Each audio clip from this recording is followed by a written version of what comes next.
There is a phenomenon happening right now at a scale that previous generations of human beings could not have imagined.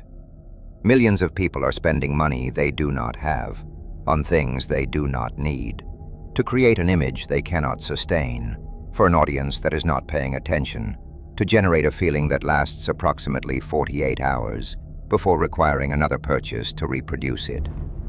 This is not a personal failing. This is not a character defect.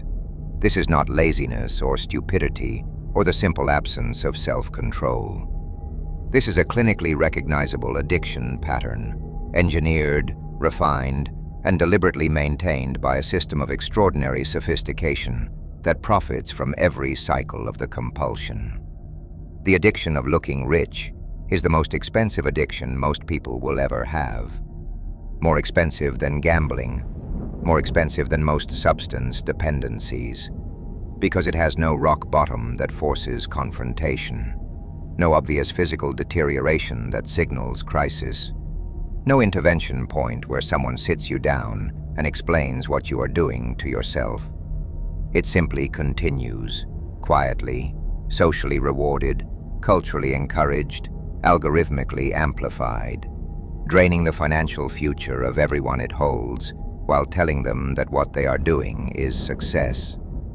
This video is about understanding the addiction at the level where it actually operates, not the surface behavior, the purchases, the posts, the performances, but the psychological mechanism beneath the behavior, the neurological loop, the social engineering that created it, the system that profits from maintaining it, and what genuine escape from it actually requires. Because you cannot spend your way to looking rich. You can only spend your way to being broke while looking like you are not. Before understanding the social and economic dimensions of this addiction, you need to understand why it feels the way it feels, why the purchase feels necessary rather than optional, why the display produces something closer to relief than pleasure, why the cycle continues regardless of the financial damage it produces. The answer is dopamine, but not in the simplified way that word is usually deployed. Not simply because buying things feels good. The neurological mechanism is more specific and more interesting than that. Dopamine is not the pleasure chemical. It is the anticipation and reward-seeking chemical. Its function is not to reward you after you have obtained something desirable. Its function is to drive you toward obtaining it. The dopamine spike occurs in anticipation, in the browsing, the wanting, the planning, the imagining of how you will look and feel in possession of the desired object, rather than in the possession itself. This is why the moment of purchase is often the peak of the emotional experience, and the possession itself produces rapidly diminishing returns. The dopamine system was designed not to make you satisfied, but to keep you seeking. The display dimension adds a second neurological layer. Human beings are profoundly social animals, with a deep evolutionary history in which social status was directly connected to survival. High-status individuals in pre-modern human communities had better access to food, shelter, mates, and protection. The brain's reward circuitry evolved to make status-seeking feel urgent and status-gaining feel rewarding, because in the environment of evolutionary adaptation, status was not a vanity, it was survival infrastructure. The luxury goods industry, the social media platform, and the fast fashion economy did not create these neurological responses. They discovered them, mapped them, and built their entire business model around triggering them at industrial scale. The purchase of a status symbol activates the same ancient status reward circuitry that evolved to motivate behaviors critical to survival. The social media like on the display of that status symbol activates the same social validation circuitry. The result is a neurological feedback loop that the rational mind, which knows the purchase is financially damaging, has enormous difficulty overriding, because the signals being activated predate the rational mind by millions of years. This is the first dark truth of the addiction of looking rich. It is not a weakness of character. It is the exploitation of neurological architecture that evolved for survival being weaponized by a commercial system for extraction. The addiction of looking rich has existed for as long as human beings have existed in social communities. Keeping up with the Joneses is a phrase that predates the internet by decades. Conspicuous consumption was described and analyzed by Thorsten Veblen in 1899. The impulse is ancient. What social media did was take an ancient impulse and amplify it to a scale and intensity that the human nervous system was not designed to handle. Before social media, your status comparison group was your actual community, the people on your street, your colleagues, your social circle. The reference group for status comparison was naturally limited by geography and direct social contact. This limitation was not incidental. It was structural.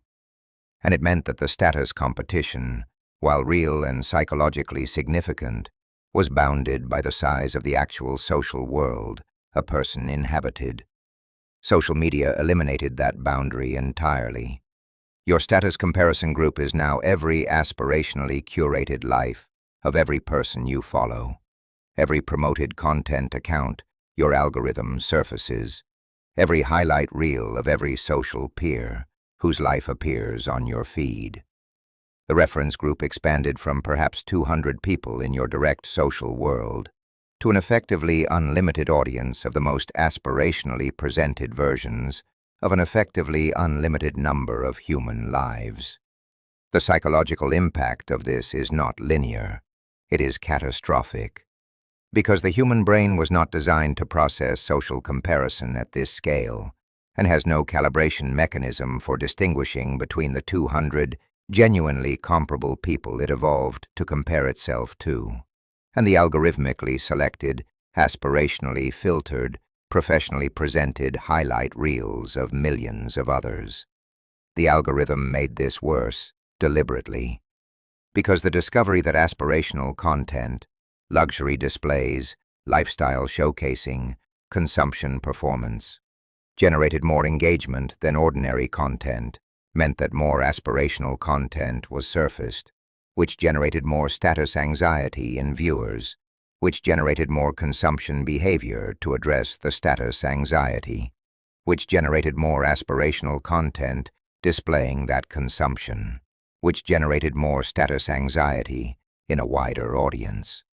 The platform's economic interest was perfectly aligned with a continuous amplification of status anxiety, because status anxiety drives the engagement that drives the advertising revenue that is the platform's entire business model. The addiction of looking rich was not a side effect of social media. It was a designed feature of the engagement optimization that drove social media's commercial success. Instagram made the debt-financed lifestyle display not just possible, but aspirational. TikTok made it accessible to anyone with a phone and an audience of zero, who might become an audience of millions if their consumption display was sufficiently compelling. YouTube made it a business model. The combined effect was the construction of the most powerful status anxiety and consumption behavior amplification machine in human history, operating on every smartphone of every person connected to it every hour of every day. The social media platform is the amplification mechanism. But the content on the platform, the lifestyle displays, the luxury showcases, the aspirational performances, was built and continues to be built by an industry whose entire business model depends on the gap between how you look and how you feel about how you look. The luxury goods industry understood something about human psychology that most consumers never articulate clearly. The value of a luxury product is almost entirely social rather than functional. A $30,000 watch tells time with identical accuracy to a $30 watch. A $3,000 handbag carries items with identical effectiveness to a $30 one. The functional difference between the luxury product and its generic equivalent is negligible. The social signaling difference is the entire point. This understanding led to one of the most profitable marketing insights in commercial history. If you can convince people that the product signals membership in a desirable social category, the product's actual function becomes almost irrelevant to the purchase decision. You are not selling a bag. You are selling belonging to the category of people who carry that bag. You are not selling a car. You are selling the identity of the person who drives that car. You are not selling clothes. You are selling the social story that the clothes tell about the person wearing them. Once this insight was operationalized, the luxury industry's strategy became clear. Create and maintain the social categories through carefully controlled scarcity, celebrity association, and aspirational marketing, and then sell access to those categories through the products that signal membership in them. The fast fashion industry took this insight and democratized it at the lowest possible price point. If luxury brands sell expensive access to desirable social categories, fast fashion sells cheap access to the appearance of those same categories, enabling anyone to perform the lifestyle, regardless of whether the underlying financial reality supports it. The performance is the point. The sustainability of the performance is not the industry's problem. The debt that funds the performance is the financial industry's product. The financial industry completed the triangle. Credit cards, buy now, pay later services, personal loans, and revolving debt products all exist in a commercial ecosystem that profits from enabling consumption that income alone cannot support. The looking rich addiction requires financing. The financial industry provides it. The interest and fees extracted from financing the addiction are among the most profitable revenue streams in the modern economy. Three industries, aspirational marketing, fast fashion, and consumer finance, form a perfectly integrated extraction system.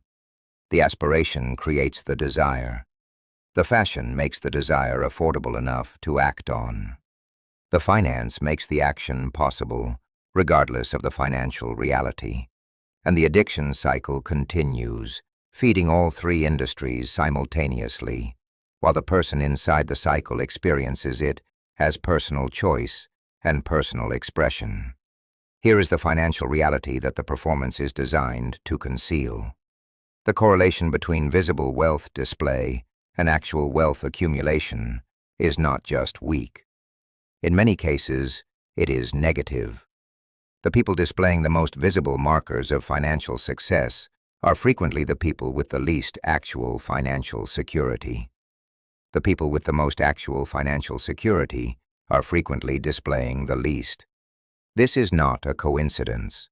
It is a mathematical inevitability. Every dollar spent on the performance of wealth is a dollar not compounding into actual wealth. The car lease payment that signals success is a car lease payment not going into an investment account.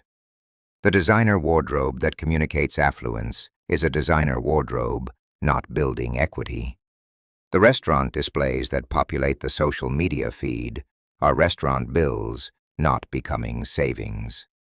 The wealth display and the wealth building operate in direct competition with each other, with each on the same finite resource: income.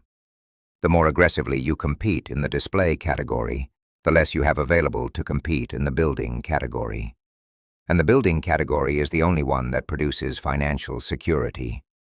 Thomas Stanley and William Danko documented this with devastating clarity in The Millionaire Next Door. The millionaires they studied, people with actual accumulated wealth, not displayed wealth, were overwhelmingly not the people displaying the symbols of wealth that the culture associated with financial success. They lived in ordinary houses. They drove ordinary cars. They wore ordinary clothes. Their actual wealth was invisible because they had chosen building over displaying, and the two are genuinely incompatible at the level of resource allocation. The people displaying the symbols of wealth that the culture associates with financial success were overwhelmingly people who were financing the display through debt, through income that was being entirely consumed by the performance, through a financial reality that looked nothing like the performance suggested. The display was not evidence of wealth. The display was the alternative to wealth. The choice to look rich was the choice not to become rich. This is the central dark psychology of the addiction.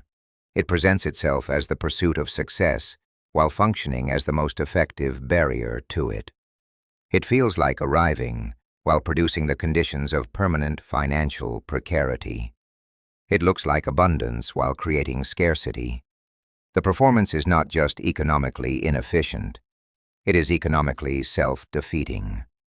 Understanding why intelligent, financially literate people maintain this addiction, despite knowing its economic consequences, requires understanding the social validation loop that makes the behavior feel necessary rather than optional. The display generates social validation. Likes, comments, expressions of admiration and envy, the subtle status signals that come from being visibly associated with desirable things. This validation activates the brain's social reward circuitry, producing the same neurological response as genuine social acceptance and status elevation in your peer group. The validation is real. The neurological reward is real. The social status signal is real, within the community of people participating in the same display economy. The problem is that it is entirely temporary. The display fades. The post moves down the feed. The outfit is no longer new. The car is familiar. And the status signal it produces begins to decay. This temporal decay is the addiction mechanism's most important feature, because the decay of the validation signal creates the craving for the next one, not because the person is weak or vain, but because the neurological reward system is producing a precisely calibrated signal of deficit. The social validation is fading, status anxiety is rising, a corrective action is required that drives the next purchase. The interval between purchases shortens over time as tolerance develops, and the social comparison reference group escalates alongside the display. This is the tolerance dynamic that characterizes addiction in every domain. The dose required to produce the same effect increases over time as the baseline shifts upward. The handbag that produced social validation 2 years ago no longer stands out in a feed where everyone has upgraded. The car that signaled success last year is now average. The restaurant that communicated affluence has become ordinary. The addiction escalates because the social comparison reference group escalates simultaneously, requiring ever larger displays to produce the same relative status signal. And the financial consequences compound on both sides. The spending increases as the performance requirements escalate. The wealth building decreases as more income is diverted to the performance. The gap between the performed financial life and the actual financial life widens. And the psychological need to maintain the performance intensifies as the actual financial reality becomes more threatening, because stopping the performance would expose a reality that the performer is increasingly unable to face. The addiction of looking rich did not emerge spontaneously from human nature. Human beings have always sought status. But the specific form this addiction takes, the social media display, the fast fashion cycle, the debt-financed lifestyle performance, was designed by specific industries for specific commercial purposes, and the design was extraordinarily effective. The marketing industry spent the 20th century learning how to attach identity to consumption, how to make the purchase not of a product, but of a self-concept, a social category, a version of yourself that the product was designed to enable. This work was not incidental to commercial success. It was the central insight that transformed advertising from product communication to identity engineering. When you buy a luxury brand, you are not buying a product. You are buying the identity story the brand has constructed around its products and the social category membership that owning the product signals. The brand's entire value, which is often 10 to 100 times the functional value of the product, exists in the psychological and social infrastructure the marketing industry built around it. You are paying for the engineering of your own desire. The social media platforms then created an infrastructure for the continuous public performance of that identity, a stage on which the purchased identity could be displayed, validated, compared, and amplified.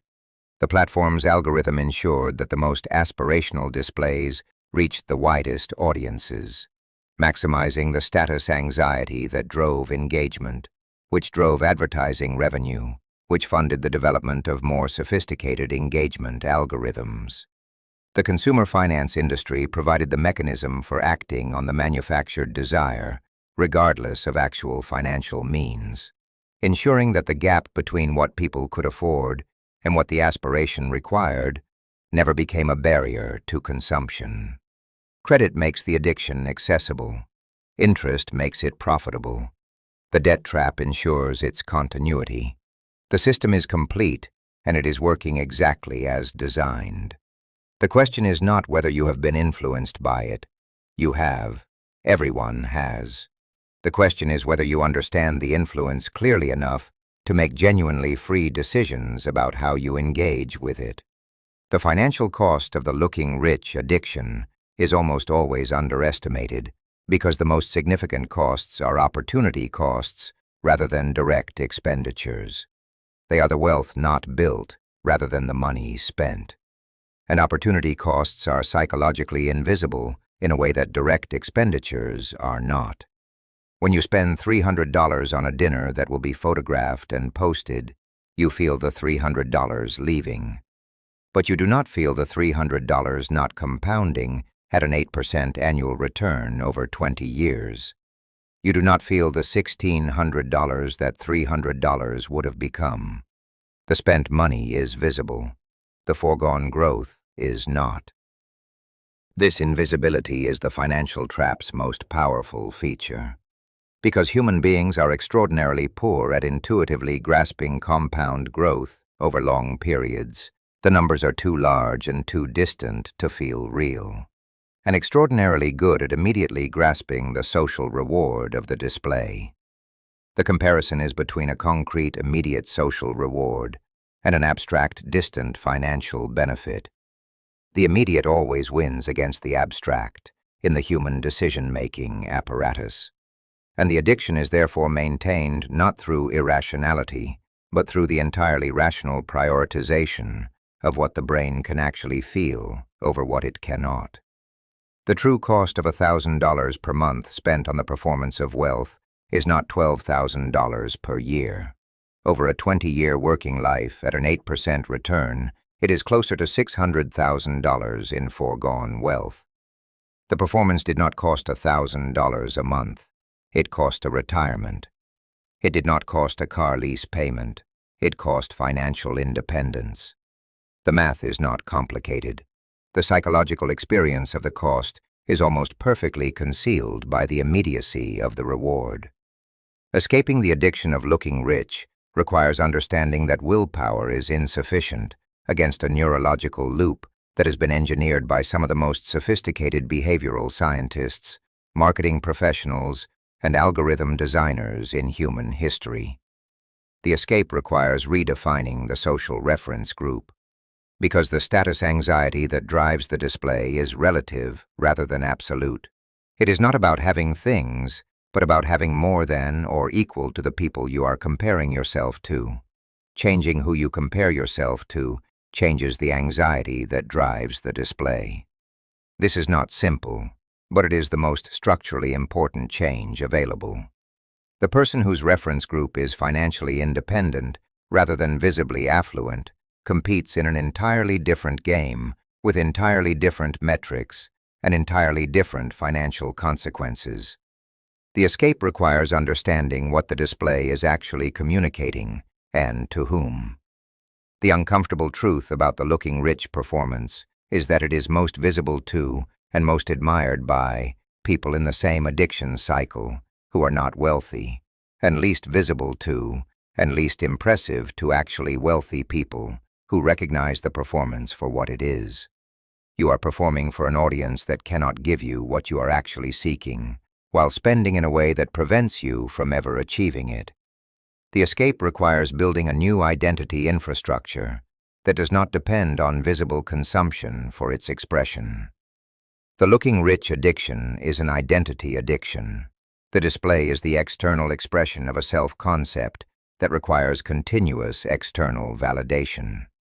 An identity with a different foundation, built on genuine capability, genuine financial progress, genuine contribution, does not require the same external validation because its foundation is internal rather than external.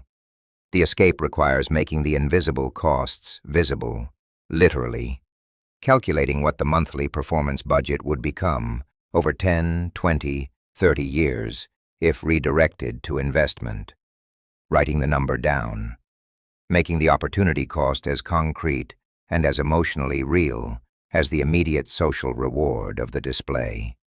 And the escape requires understanding that the people whose financial opinion genuinely matters, the people who would invest in you, partner with you, extend genuine opportunity to you, are not evaluating you based on your social media display.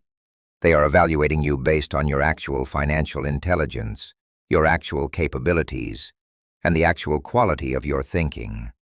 The performance impresses no one who matters financially, and it impresses everyone who doesn't. Here is the paradox that the dark psychology of the looking rich addiction contains at its center. The display is designed to signal that you have arrived, but it ensures that you never will. The performance of wealth is the most reliable mechanism for preventing its achievement. The more completely you inhabit the looking rich identity, the more thoroughly you foreclose the becoming rich reality. The people who actually build wealth, who move from the performance category to the actual financial security category, almost universally do so by exiting the display competition entirely. Not by losing at it, by choosing not to play. By redirecting the resources the performance was consuming toward the building that the performance was preventing. Warren Buffett, the millionaires next door, the quietly wealthy people in every community who own the building that the high-display renters occupy. The investors whose portfolios grow while the performers post. They are not playing the same game. They stepped out of it.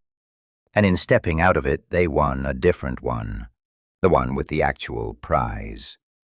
The social validation from the display is real but temporary.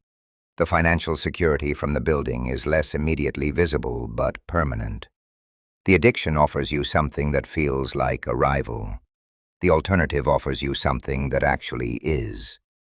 Every purchase made to perform wealth that could have been redirected toward building it is a vote for the version of yourself that looks rich over the version that becomes it. You only get one financial life. The question is not whether you can afford to display it. The question is whether you can afford not to build it.